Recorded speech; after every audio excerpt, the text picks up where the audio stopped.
I was just going to say that one of the things that I felt this movie didn't handle is I felt they were going to those horror techniques and showing, I know it's like the whole Jaws thing, don't show the shark, but right. I felt like they were revealing too much. Yeah, I kind of felt like that. The complaint I have most about his house is the witch, where I said it does a lot of like creepy movements, which I liked, but it's a very simplistic design. You see too much of it. Way too much. There's way too much monster shit. Yeah, you see too much of it. I would have liked with this movie, because a lot of the beginning of this movie is kind of just like the anxiety of being in a new country. Yeah. And I thought that could have blended in more with like the actual horror elements. Yes. And also, I didn't feel like they handled the whole daughter thing that great. Like, really? That was one of I wasn't entirely clear on what was happening. Maybe that was my fault, but like I was just like, okay, all right. Like basically, like the bus that was leaving was only accepting children. They grabbed some woman's child. Yeah, in order to get onto the bus.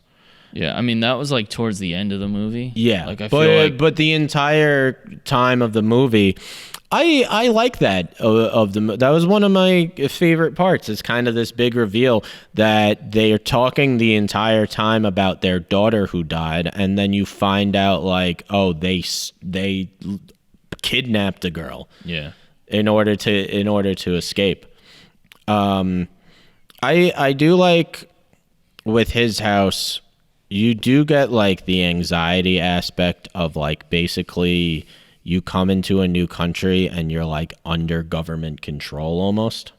Yeah, and almost like it almost had the feeling of parole. Yes. Where it's just like they're almost hedging their bets that you're going to make a mistake. Yeah, basically, where, they start out in the detention center, and that when they're told they're being released into a new home, they're like very clear, like this is basically bail, like it's temporary.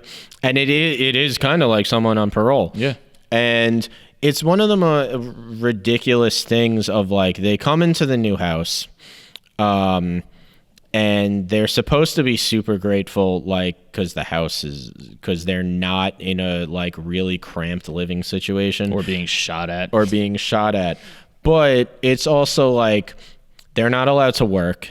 They have to. It's $70, £70, which basically equates to like $150 a week that they have to live on. What is even making me nervous was the scene when he was sitting listening to music on his phone. I was just like, I wonder if that fucking music's gonna get him in trouble. Yeah, they have so many restrictions. But it is kind of like you bring this refugee couple into a new country, and then you expect them to assimilate. But you put so many restrictions on them that they can't assimilate. How are they supposed to assimilate into a new culture if they can't work? Yeah. One of the rules is like you're not allowed to have guests, you're not allowed to have friends, and it's like, hey, all right, I can't work, I can't have coworkers, I can't have friends, but you want me to become more English? Yeah, I mean, also it's like, just to use the example that we know, which is New York and immigration, is like, why aren't they speaking English? And it's like, well, I don't know. Maybe because their families across the fucking globe, or in South America or whatever, and they're working for fucking cents on the dollar, and that's the one fucking piece of their identity they have left. Exactly. And that idea of there's an idea in America which we talk about a lot of like immigrants or refugees coming in and wanting to keep a piece of their culture. You don't really get that in this movie. You get more of like the isolation in this movie. Yeah. Because besides the main couple there's no other refugees they really have besides like the first scene when they're in the detention camp. There's no other really refugees that they come in contact with. And then the black kids they come in contact with make fun of her for being African. Exactly. Which it's one of the heartbreaking scenes of like she's in a new country. No one's really welcoming to her, and she sees these young kids and think that we have the same skin color, so maybe they'll be more helpful to me, and they become ruder, more nasty to her than anyone else has. And I was just like, you guys, and this is probably the point, but it's just like, guys, I'm sure there's white people around here that are saying racist shit about you guys. Yeah, you know exactly. what I mean? And it's like, it's just so sad to see that. It is sad, and it's kind of like when Ball, the husband, basically goes back to immigration and wants to relocate to a new house. And Matt Smith, the immigration officer, is like, well, they're going to ask why you're not assimilating.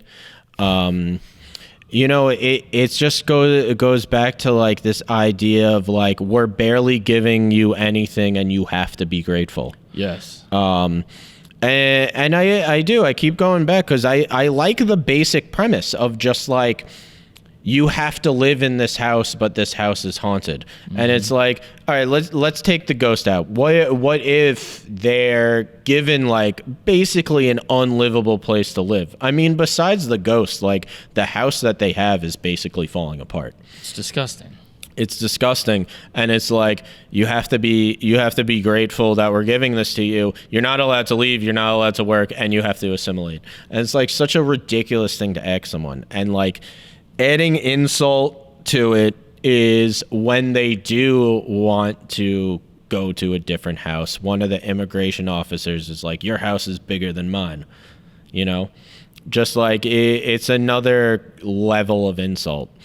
Yeah, when one of the scenes they're eating dinner together, and you could tell that he's trying to assimilate more. Yeah. Or he's, at least in his mind, he's going like, we gotta start acting English before there becomes a problem, and he's pretty like insistent on them using silverware.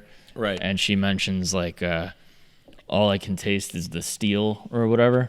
Yeah. I was thinking like, man, are we so used to utensils that actually is the case, and we just don't know? Because like when you bite into a fork, well, you don't bite into a fork. When you eat with a fork, I've never had that thought in my whole life. I've never do either. I wonder if like you hadn't eaten with a fork your whole life, and then you have, and then you do, like, do you taste it? She wants to keep speaking even when they're alone, and she wants to, speak in her native tongue, and he's always telling her to speak English because and that is he wants to assimilate more than her, and that's kind of why he's ignoring the witch for longer.